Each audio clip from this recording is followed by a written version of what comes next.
Hello everyone, welcome to our YouTube channel the Kalakar classes. मैं और अक्सर लेकर न्यू है जिसका नाम है class 12 physical education sample paper mid term exam 2025-2026 का। आपको मैं इस क्लास के अंदर में क्लास 12 के फिजिकल एजुकेशन का सैंपल पेपर आपको मैं कराने वाला हूं, जो आपके इस साल एग्जाम के अंदर में आने वाला है। ठीक है, बेसिकली आज इस वाली वीडियो के अंदर मैं आपसे स्टूडेंट का प्रीवियस ईयर का सेट पेपर पीवाईक्यू उठाऊंगा, जो आपका 2024-2025 का आएगा। ठीक है, उसमें से हम जितने भी आपके मिड टर्म एग्जाम के अंदर में जितने भी क्वेश्चंस आपके आए हुए हैं उन सारे क्वेश्चंस की हम प्रैक्टिस कर रहे हैं। ठीक है, ये जो हमारे वीडियो का पार्ट है, वीडियो का पार्ट थर्ड है। ठीक है, जिसके अंदर हम अपने क्वेश्चन नंबर जो हो गया 27 से लेकर के आगे के जितने भी क्वेश्चंस है हमारे आएंगे, उनको हम कंटिन्यू करेंगे। ठीक है, पिछले दो वीडियो के अंदर मैंने एमसी क्वेश्चन हो गया, आपका 2 नंबर वाले क्वेश्चन हो गया और कुछ 3 नंबर वाले क्वेश्चन हो गए, उनको मैंने करा दिया है। ठीक है, और आपको साथ साथ मैं एक चीज बताना चाहता हूँ, आपको जो प्रीवियस ईयर का जो क्वेश्चन पेपर होता है उसको सोल्यूशन करना, उसको सोल्व करना आपके लिए बहुत ज्यादा मोस्ट इंपोर्टेंट होता है। ठीक है, इससे आपके कई सारे फायदे होते हैं, जैसे कि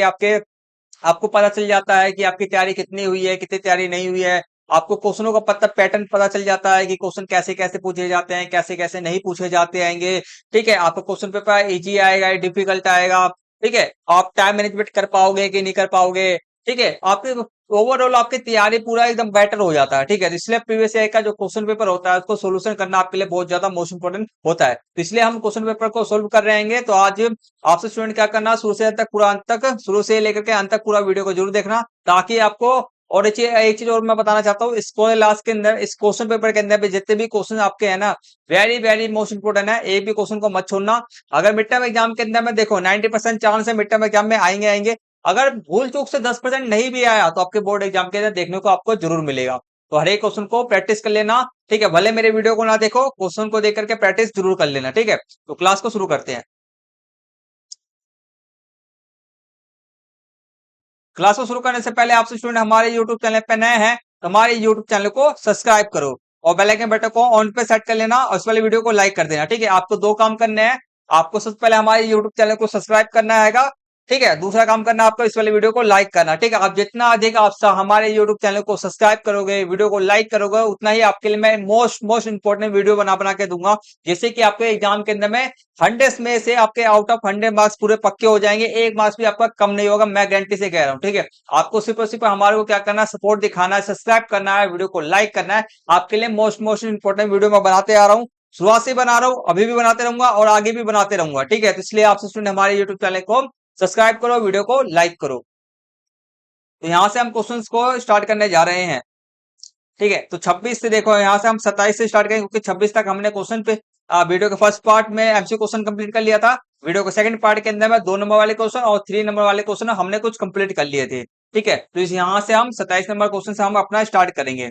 तो 27 नंबर आपका क्वेश्चन है, स्कूल में अंतर क्लास वॉलीबॉल टूर्नामेंट आयोजित करने के लिए समिति की एक सूची तैयार कीजिए। ठीक है, तो हमारे समिति की एक सूची हमारे को तैयार करना है। ठीक है, सॉरी, हमारे स्कूल के अंदर में क्या आएगा, वॉलीबॉल टूर्नामेंट करवाया जा रहा है, आयोजित किया जा रहा है। उसके अंदर में जो जो आपका समिति आपकी बनेगी, ठीक है, कौन कौन सा काम कौन को संभालेगा, कौन सा सामान कौन नहीं संभालेगा। ठीक है, तो उसको जितनी भी समितियां आएंगी, समिति है जो जो क्या काम के लिए क्या आएंगे, रिस्पॉन्सिबल हैंगे, ठीक है, जिम्मेदार हैं, तो उन सबका हमारे को नाम लेना है। ठीक है, उसको हमारे को लिखना है। तो अपने योजना वाला चैप्टर, फर्स्ट चैप्टर ये ही है आपका, इसमें आपने पढ़ाई होगा। ठीक है, योजना बनाना पड़ता है, प्लानिंग करना पड़ता है, कौन क्या करेगा, कौन कौन किसके जिम्मे में कौन सा काम है। ठीक है, ये सब। तो हमारे को टोटल 1/2 करके हमारे को 6 गुने में दिया गया, मतलब कि टोटल हमारे को कितने पॉइंट्स लिखने पड़ेंगे, हमारे को कम से कम 6 पॉइंट्स तो 6 हमारे को तो लिखने पड़ेंगे, 6 समितियों के नाम तो हमारे को लिखने ही पड़ेंगे। ठीक है, चलो लिखते हैं। 3 नंबर का क्वेश्चन है ये आपका।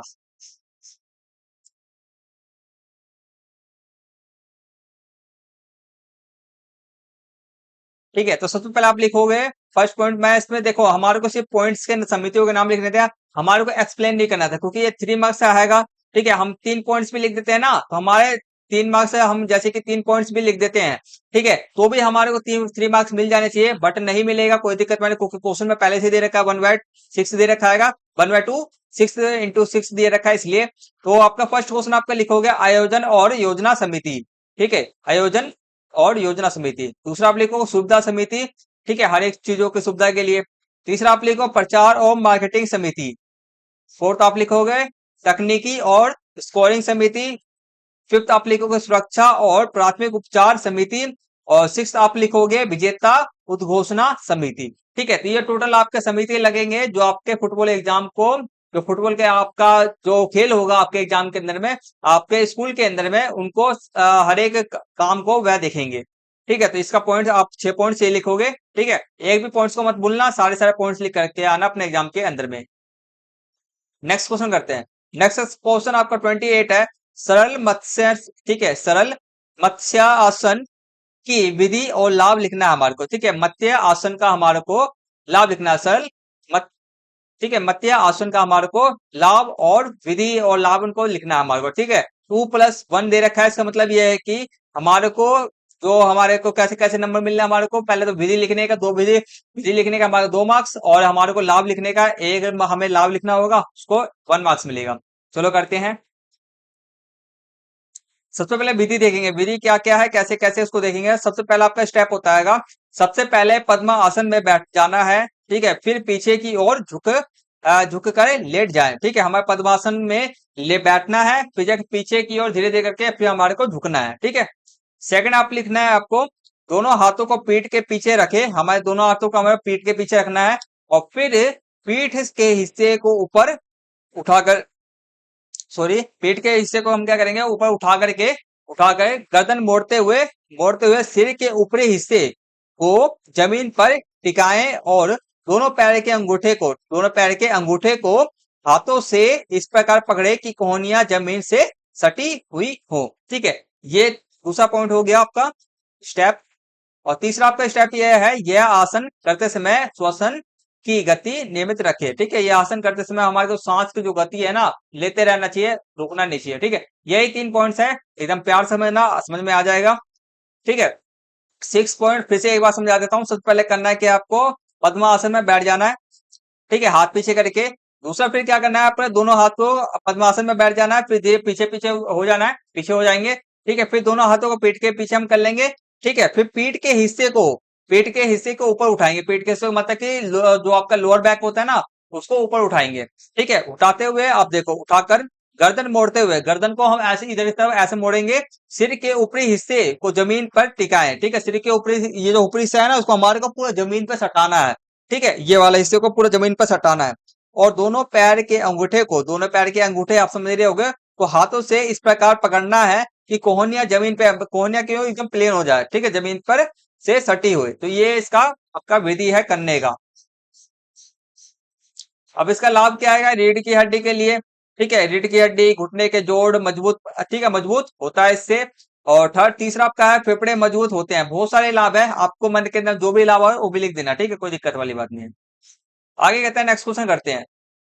नेक्स्ट क्वेश्चन आपका है, दिव्यांग विकलांगता खेलों को बढ़ावा देने वाले संगठित खेलों को सूचीबद्ध कीजिए। मतलब कि दिव्यांग विकलांगता खेलों को बढ़ावा देने वाले जितने भी संगठित खेलों, ठीक है, कौन कौन से खेले विकलांगता को, दिव्यांग लोगों के लिए खेले जाते हैं, उन सबको हमारे को क्या करना है, सूचीबद्ध करना है, मतलब उनके बारे में बताना है। ठीक है, 1/3 दे रखा है, तो हमारे को करना है, चलो सूचीबद्ध करने, मतलब कि लिखना है कौन कौन सी समितियां क्या करते हैं कि खेल को आयोजन करती है, कौन से लोग बच्चों के लिए, दिव्यांग बच्चों के लिए। ठीक है, तो आप फर्स्ट लिखोगे आपका पैरा ओलंपिक। पैरा ओलंपिक के अंदर में, पैरा ओलंपिक यह ओलंपिक का विकलांग संस्करण है। ठीक है, ओलंपिक का विकलांग संस्करण है जहां विभिन्न प्रकार की विकलांगताओं वाले खिलाड़ी भाग लेते हैं। मतलब कि पैरा ओलंपिक क्या होता है, पैरा ओलंपिक के अंदर में कोई एक खेल नहीं होता है, बहुत सारे खेल होते हैं। इसमें सारे सारे विभिन्न प्रकार की विकलांगता वालों, मतलब कि किसी के हाथ में दिक्कत है, किसी के कान में, किसी के पैर में, हाथ में, इस सब में दिक्कत है। तो ये विकलांगता, हर एक तरह के विकलांगता वाले लोग पैरा ओलंपिक के अंदर में खेलते हैं। ठीक, सेकंड आप लिखोगे, ठीक है, डेफ लिम्पिक्स। ठीक है, डेफ लिम्पिक्स, ये आपका आएगा, ये बाधिर एथलीटों के लिए एक अंतरराष्ट्रीय खेल आयोजना है। ठीक है, बाधिर मतलब क्या होता है, ना सुनने वाले। क्या, बाधिर मतलब बहरे, बहरे आपने सुना होगा। ठीक है, बाधिर मतलब जो उनको नहीं सुनाई देता है। ठीक है, तो मतलब कि वो सेंस नहीं था कि बहरे, मैंने जो बोल दिया वो सेंस नहीं था, उनको ठेस पहुंचाना थोड़ा सा। तो जिनको नहीं सुनाई देता है ना, सॉरी, जिनको नहीं सुनाई देता उन लोगों के लिए, एथलीटों के लिए एक अंतरराष्ट्रीय खेल आयोजन है जिसका आयोजन बाधिरों के लिए, मतलब ना सुनने वाले के लिए अंतरराष्ट्रीय खेल समिति CISS द्वारा किया जाता है। ठीक है, डेफ लिम्पिक्स। अगला आप लिखोगे ब्लाइंड, ठीक है। आपको टोटल हमारे को इसमें 3 ही पॉइंट्स लिखने की जरूरत है, मैंने 4 लिख रखा है। जो भी आपको 3 बेस्ट आपको याद हो जाए बड़े तरीके से उनको लिख लेना, चारों पढ़ लेना, पहले समझ लेना, तो जो भी आपको याद हो वो लिख लेना। थर्ड पॉइंट आप लिखोगे, ठीक है, ब्लाइंड फुटबॉल। ब्लाइंड फुटबॉल क्या होता है, जो बच्चे जिनको क्या होता है, ब्लाइंड फुटबॉल का मतलब है कि जिनके आंख नहीं होते हैं वह भी फुटबॉल खेलते हैं। यह दृष्टिबाधित एथलीटों के लिए एक पैरालंपिक खेल है। इसमें गेंदों में, ठीक है, गेंद में घंटियां होती हैं और ध्वनि व मौखिक संचार का उपयोग किया जाता है। फोर्थ आप लिखोगे व्हील चेयर बास्केटबॉल, ठीक है। व्हील चेयर का उपयोग करके खेले जाने वाला यह एक तेज और प्रतिस्पर्धी खेल है और जिसमें विभिन्न गतिशीलता संबंधी विकलांगताओं वाले खिलाड़ी भाग ले सकते हैं, ठीक है। तो ये वाले हैं, कोई भी 3 आपको बेस्ट जो भी आपको याद हो जाए वो लिख लेना। थर्ड नेक्स्ट क्वेश्चन आपका, सामुदायिक खेल को परिभाषित कीजिए और सामुदायिक खेलों का महत्व लिखिए, ठीक है। सामुदायिक खेल, ठीक है, ये क्या चीज है सामुदायिक खेल आपकी, चलो आंसर में बताता हूँ। पहला सामुदायिक खेल की परिभाषा आपका ये है, सामुदायिक खेल वह खेल है जिसमें एक ही मोहल्ले के लोग आपस में एक दूसरे के साथ खेलते हैं, ठीक है। सामुदायिक खेल का मतलब क्या है, अपने एक ही समाज के लोग रहेंगे जो आपस में क्या करते हैं, खेलते हैं, ठीक है। तो उसको हम सामुदायिक खेल कहते हैं। इसके महत्व क्या क्या है, इसके हमारे को बेसिकली हमारे को ऐसे बताना था, पहले तो परिभाषा के लिए 1 नंबर मिलेगा और इसका महत्व आप बताओगे, 2 महत्व बता दोगे, ठीक है। मैक्सिमम 2 ही बताना, 2 से ज्यादा मत लिखना। अगर 2 से ज्यादा, देखो बात सुनो, एक चीज ध्यान रखना, जितना बोले 3 नंबर क्वेश्चन है तो भाई 3 पॉइंट्स कम से कम होना चाहिए, ठीक है। 3 पॉइंट से ज्यादा मत लिखना, पहली बात तो ये, इससे आपका समय भी बचेगा। जितना बोला जाए क्वेश्चन के अंदर में उतना ही लिखो भाई। 3 नंबर का तो 3 पॉइंट्स, 5 नंबर का तो 5 पॉइंट्स लिखो, ठीक है। इतना आपका समय भी बचेगा, फालतू लिखने का करोगे फालतू नंबर नहीं मिलेंगे, ठीक है। तो एक नंबर आपका परिभाषा के मिल गए। अब 2 पॉइंट्स आप लिख दोगे महत्व के, तो आपको क्या मिल जाएगा, पूरे 3 नंबर आपको मिल जाएंगे। तो आपको मैंने टोटल 5 पॉइंट्स में लिख रखे हैं, जो भी आपको 3 बेस्ट, आपको 2 बेस्ट, आपको 2 जो भी आपको आसानी से याद हो जाए उनको याद कर लेना। पहला आपका है सामाजिक समावेशन, एकजुटता। सामाजिक समावेशन का मतलब, समावेशन का मतलब क्या होता है, एकजुटता, ठीक है, मिलजुल करके। सेकंड आपका होगा आत्मसम्मान और आत्मविश्वास का निर्माण, व्यक्तिगत विकास करना, मूल्यवान जीवन कौशल सिखाना, एक दूसरे से भाईचारे की भावना, ये सब याद कर लेना। नेक्स्ट क्वेश्चन करते हैं।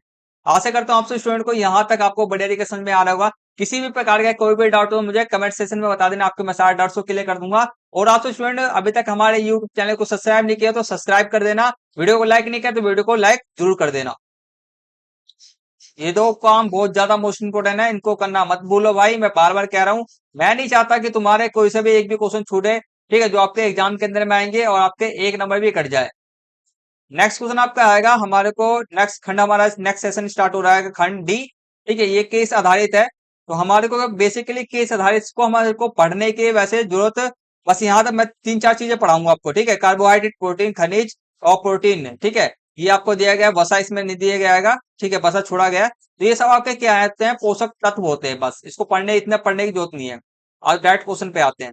पहला आपका क्वेश्चन आएगा, डैश पोषक तत्व हड्डी और दांतों में पाए जाते हैं। कौन से पोषक तत्व हड्डी और दांतों में पाए जाते हैं, कैल्शियम।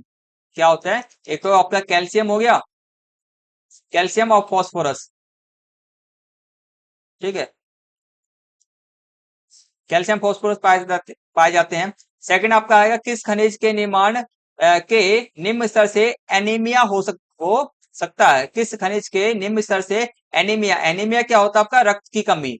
एनीमिया क्या होता है आपका, रक्त की कमी। ये किसके कारण होता है, आपके आयरन के कारण होता है। किसके कारण होता है, आपके आयरन के कारण होता है, ठीक। एफी, जिसे आप साइंस में जानते हो एफी के नाम से, आपको स्कूल में से एफी की गोली, आयरन की गोली भी मिलती होगी, शायद मिलती है कि नहीं मिलती अभी पता नहीं, मगर मेरे टाइम पे जब मैं स्कूल में पढ़ा करता था तब मिला करता था। नेक्स्ट आप लेगा, आहार का बड़ा हिस्सा डैश पोषक तत्वों से बना होता है, ठीक है। आहार का जो सबसे बड़ा जो होता है आपका कार्बोहाइड्रेट होता है। आहार का सबसे बड़ा जो हिस्सा होता है क्या होता है आपका, कार्बोहाइड्रेट, ठीक है। कार्बोहाइड्रेट होते हैं जिसके अंदर, जिससे कि हमारे को शरीर को, हमारे शरीर से 60 से 70% हमारे को क्या मिलता है, ऊर्जा मिलता है, ठीक है। तो सबसे बड़ा हिस्सा पोषक तत्वों से बना होता है, ठीक है। कार्बोहाइड्रेट होता है, वह किन किन चीजों से मिलकर के बना होता है, इसको आंसर में लिख रखा है, उसको मैं दिखाता हूँ, ठीक है। पहला हम क्या लिखेंगे, कैल्शियम और फास्फोरस ऐसे लिखते हैं, ये ऐसे लिख देना। सेकंड आपका आयरन, खनिज। थर्ड आपका आएगा, आहार का सबसे बड़ा हिस्सा क्या होता है, कार्बोहाइड्रेट होता है। इसमें 60 से आपका 70% हमारे ऊर्जा कार्बोहाइड्रेट से ही मिलता है। और ये किस चीज से मिलकर के बना रहता है हमारे को बताना है, तो कार्बन हो गया, हाइड्रोजन हो गया, ऑक्सीजन से मिलकर के बना होता है। इसके अनुपात लिखो ना लिखो कोई दिक्कत वाली बात नहीं है। 1:, ठीक है, 1:2:1 इसका अनुपात होता है, ठीक है, बाकी इसको लिखने की जरूरत नहीं है आपको। नेक्स्ट क्वेश्चन आपका आएगा, कौन सा पोषक तत्व शरीर निर्माण में मदद करता है? तो इसका राइट आंसर का है प्रोटीन। प्रोटीन हमारे शरीर के निर्माण में, मसल के निर्माण में मदद करता है। नेक्स्ट इसका आपका था अथवा वाला क्वेश्चन, इसी का था, मतली, सिर दर्द, उल्टी। मतली का मतलब मुझे नहीं पता, सो आपको पता हो तो कमेंट्स में जरूर बता देना। आगे करते हैं, गैस के लक्षण है, ठीक है, सिर दर्द उल्टी के क्या लक्षण होते हैं हमारे को बताना है। देखो, सिर में दर्द या सिर के एक तरफ दर्द होना, ठीक है, मुंह में ऐसे पॉइंट्स डाल के लिख लेना आप, जैसे ज्यादा से ज्यादा नंबर मिल जाए। दूसरा, मुंह में अधिक लार बनना, ठीक है, शरीर का गर्म होना, और सॉरी पेट में ऐठन होना, ये सब आपके हैं 3 पॉइंट्स ऐसे करके लिख दोगे, बाकी एक ही लिखने की जरूरत है। कोई भी मतलब कि दो कम से कम, सिर में दर्द या सिर की एक तरफ हो गया और मुंह में अधिक लार आना, कम से कम दो, दो तीन, दो तो याद होने चाहिए, ठीक है, मैं 4 लिख रखे इसमें मैंने, 2 याद होने चाहिए। आगे बात करते हैं, नेक्स्ट क्वेश्चन करते हैं।